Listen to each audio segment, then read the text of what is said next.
देश दुनिया की खबरों से जुड़े रहने के लिए हमारे चैनल सेवा न्यूज को सब्सक्राइब करें, आइकॉन बटन दबाएं एंड लाइक। अंतर्राष्ट्रीय योग दिवस की बहुत बहुत शुभकामनाएं। आज जब पूरा विश्व कोरोना महामारी का मुकाबला कर रहा है तो योग उम्मीद की एक किरण भी बना हुआ है। 2 वर्ष से दुनिया भर के देशों में और भारत में भले ही बड़ा सार्वजनिक कार्यक्रम आयोजित नहीं हुआ हो, लेकिन योग दिवस के प्रति उत्साह जरा भी कम नहीं हुआ है। कोरोना के बावजूद इस बार की योग दिवस की थीम योगा फॉर वेलनेस ने करोड़ों लोगों में योग के प्रति उत्साह को और भी बढ़ाया है। मैं आज योग दिवस पर यह कामना करता हूं कि हर देश, हर समाज और हर व्यक्ति स्वस्थ हो। सब एक साथ मिलकर एक दूसरे की ताकत बने। साथियों, हमारे ऋषियों मुनियों ने योग के लिए समत्वम योग उच्यते ये परिभाषा दी थी। उन्होंने सुख दुख में समान रहने, संयम को एक तरह से योग का पैरामीटर बनाया था। आज इस वैश्विक त्रासदी में योग ने इसे साबित करके दिखाया है। कोरोना के इन 1.5 वर्षों में भारत समेत कितने ही देशों ने बड़े संकट का सामना किया है। साथियों, दुनिया के अधिकांश देशों के लिए योग दिवस को उनका सदियों पुराना सांस्कृतिक पर्व नहीं है।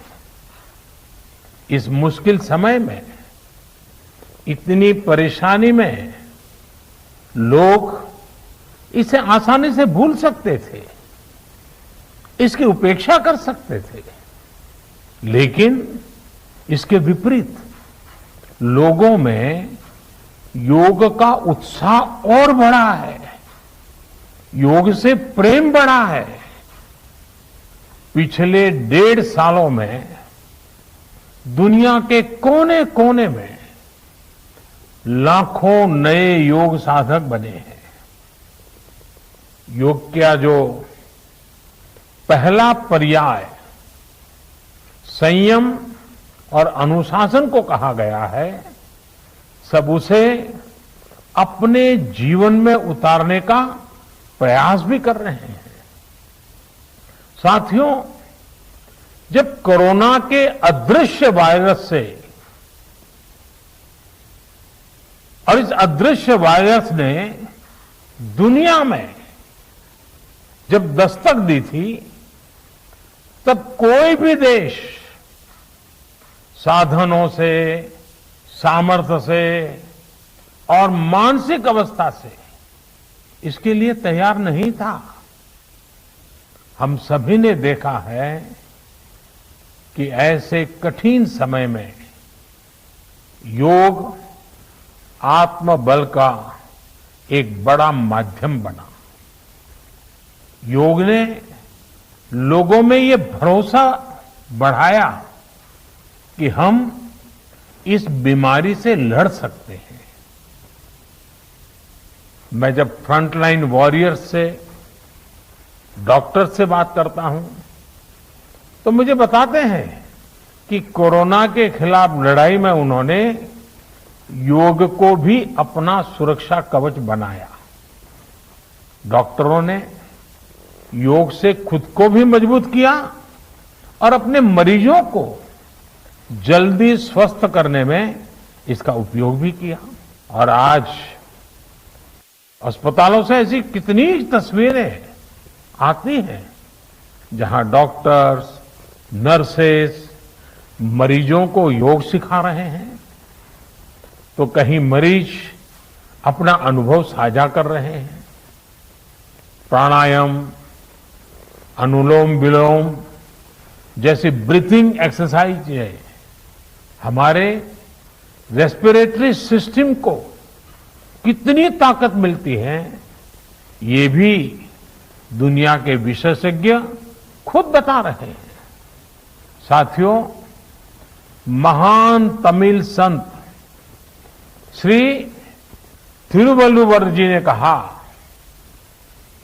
नोई नाडी नोई मुद्दल नाडी हदु तनिकुम वायनाड़ी वाय पच्चयल, अर्थात अगर कोई बीमारी है तो उसे डायग्नोज करो, उसकी जड़ तक जाओ, बीमारी की वजह क्या है ये पता करो, फिर उसका इलाज सुनिश्चित करो।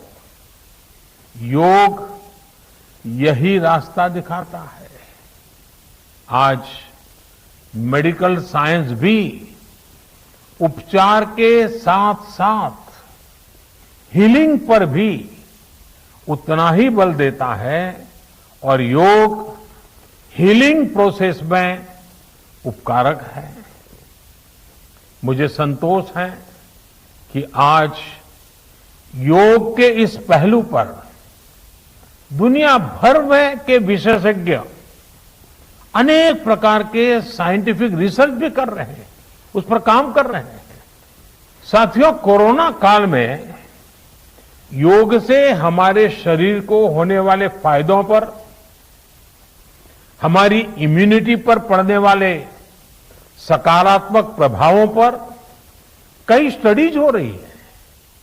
आजकल हम देखते हैं कई स्कूलों में ऑनलाइन क्लासेस की शुरुआत में 10-15 मिनट बच्चों को योग प्राणायाम कराया जा रहा है।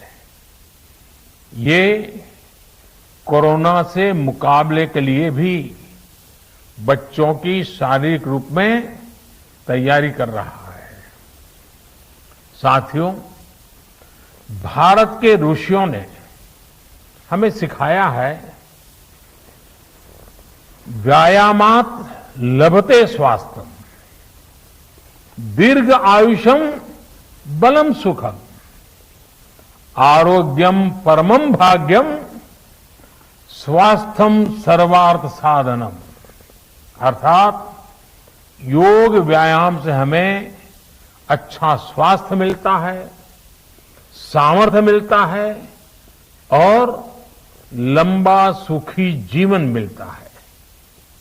हमारे लिए स्वास्थ्य ही